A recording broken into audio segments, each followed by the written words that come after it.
ბათუმის ხელოვნური კუნძულის მშენებლობის დაანონსებიდან დღემდე კომპანია ამბასადორი ბათუმი აილენდის მიერ განხორციელებული პირდაპირი დანახარჯი 22 მილიონ ლარს შეადგენს. კომპანიის ინფორმაციით, კუნძულის განხორციელებადობასთან დაკავშირებით უკვე ჩატარებულია 30-ზე მეტი ადგილობრივი და საერთაშორისო კვლევა. გამართულია ინფრასტრუქტურა, შესყიდულია შესაბამისი სამშენებლო ტექნიკა და მოწყობილია 4 ჰექტრამდე ფართობის ხელოვნური მიწის ნაკვეთი. აღსანიშნავია, რომ 2023 წლის ნოემბერსა და 2024 წლის იანვარში ბათუმში დიდ შტორმებს მიწის ნაკვეთის მდგრადობაზე გავლენა არ მოუხდენია, რაც ადასტურებს იმას, რომ კვალიფიცირებული სპეციალისტების მიერ კუნძულის გეოგრაფიული ადგილმდებარეობა ზედმიწევნით ზუსტად შეირჩა. კომპანიამ უკვე დაასრულა საქართველოს მთავრობისთვის წარსადგენი პროექტის ტექნიკურ-ეკონომიკური განხორციელებადობის კვლევა და გარემოზე ზემოქმედების შეფასების ანგარიში. პროექტის ეკონომიკურ ნაწილზე იმუშავეს კოლიარს ლონდონისა და თბილისის ოფისებმა და როგორც კვლევის დასკვნაში აღნიშნული, კუნძული ქალაქის ეკონომიკურ განვითარებაში ისტორიულ წვლილს შეიტანს. პროექტის განხორციელების შედეგად დასაქმდება დაახლოებით 7000 ადამიანის სახელმწიფო ბიუჯეტი კი გადასახადების სახით ყოველწლიურად დაახლოებით 64 მილიონ ამერიკული დოლარით შეივსება.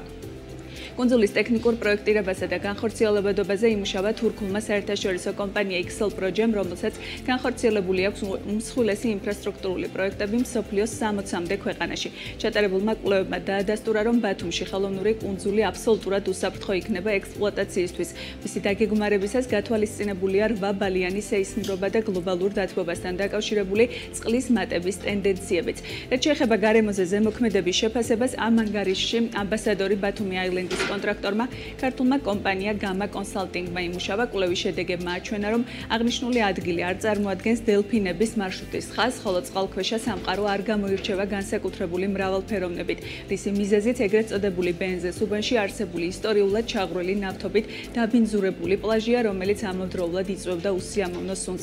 მნიშვნელოვანია, რომ უშუალოდ კუნძულზე გათვალისწინებულია 7 ჰექტრამდე ფართობის საჯარო წვდომის სასეირნო ტყე-პარკის მოწყობა, თავად კუნძულზე გათვალისწინებულია სტუმროების, აპარტამენტების, ვილების, იახტ-კლუბის, საგანმანათლებლო ჯანდაცვის დაწესებულებების, სავაჭრო ცენტრის, ხელოვნური პლიაჟისა და სხვა უამრავი ინფრასტრუქტურის მოწყობა, რაც დამახასიათებელია მსოფლიოს განვითარებული ქვეყნების მომავლის ქალაქებისთვის.